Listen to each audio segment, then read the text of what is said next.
પાટણ જિલ્લાના રાધનપુર અને સમી પંથકની કેનાલોએ ખેડૂતો માટે મુશ્કેલી ઊભી કરી છે. સમી તાલુકામાંથી પસાર થતી રાવ કેનાલ જે સિંગોતરિયા ગામ પાસે ઓવરફ્લો થતા નજીકના ખેડૂતોના ખેતરોમાં પાણી ભરાઈ ગયા છે અને જીરાના પાકને મોટું નુકસાન થયું છે.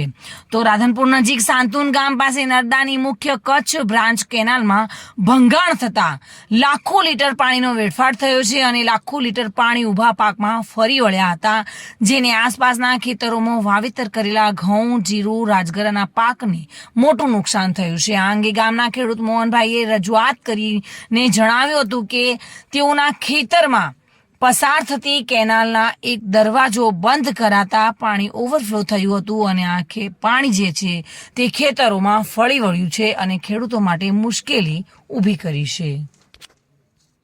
Reena Parmar, Today News, Gujarati.